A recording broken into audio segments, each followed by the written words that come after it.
All right, so I have had the great fortune of being able to travel to 55 countries, all 7 continents, and I fucking loved it. And I also learned 5 things that we take for granted, such as things that are kind of okay. I hope you don't scared of scorpions here.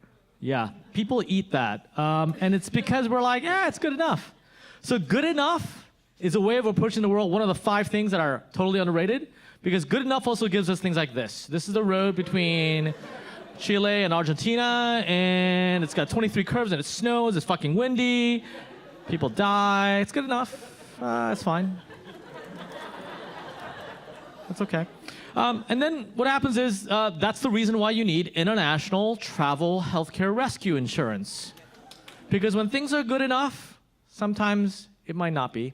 And you may need it to be airlifted to the nearest first world hospital for whatever wasn't good enough.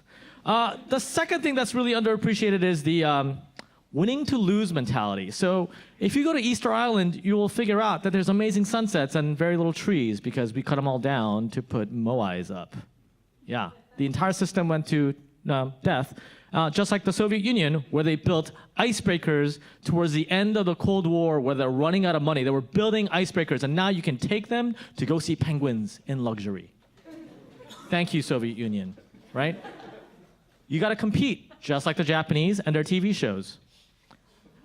You run into people who dress like this in the middle of Tokyo, there's only one reason why they're there. They want to be a TV star. You can win to lose, but you might get famous along the way. And that's actually what makes life really interesting. Also, yeah, that's a real panda. Imperfect information, pandas are actually bears. And I was promised a baby panda. This is a 11-month-old, basically a teenage panda, and she's literally gripping me on my thigh with her claws.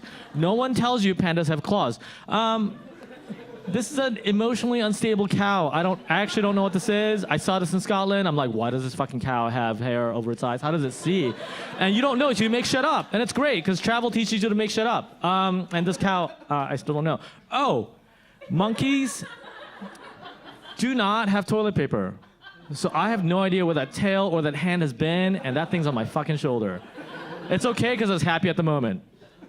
Imperfect information lets you travel without being fearful. Also, that leads to deniability, which is great, because when the federales show up and say, Senor, your drone is not allowed in this national park, you say, I didn't know that. I am really sorry. I will just take my toy and go home. Please. And then you do the same thing in Australia. We're like, no, officer, I did not see that LED sign that said no drones allowed in Uluru because it's 130 degrees outside, and I was just, yeah, I'm really sorry. But I'm still going to keep the footage if you don't mind. And then you also have self-deniability, which is I was petting a seal baby, and it was sleeping on the surface. I was petting it. Oh, it's so cute. It's sleeping on the surface of the water. Guess what? That's not sleeping. Oh, yeah, that's me licking the camera with probably seal poop in the water. So you're petting a dead animal. So that's cool. Also, sensory overload. 2,000-pound elephant seal smells like god-awful with snot coming out of its mouth, and you're assaulted on all senses, sound, smell. But this is great, because you realize how puny you are, how irrelevant you are when a 12-story tall iceberg falls from the glacier and creates a tsunami, and you're on a tiny little boat. And you realize you're just nothing but an experience trying to figure out the world. And then sometimes you go to Cuba and people shout racist things at you because they've never seen an Asian before. And then through the chaos, you notice these little moments, these real life moments that are pretty amazing. And you treasure these for the rest of your life. The reason I bring this up, these 5 amazing things, is that people tell you how to travel, but they rarely tell you why to travel. And my theory is that we are stuck in our brain. It is the only thing we can use to experience the world. We can never be outside of our brain, and therefore what we seek is to see the world through the eyes of other people.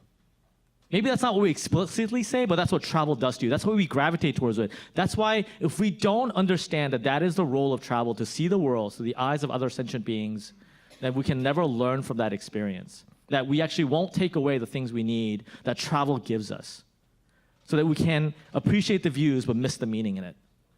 And also, to close out on a more lighter note, it is totally fine to take photos while you're traveling to make all your friends jealous. Which is probably why, maybe traveling should have taught me a little bit more about that. Anyway, thank you very much.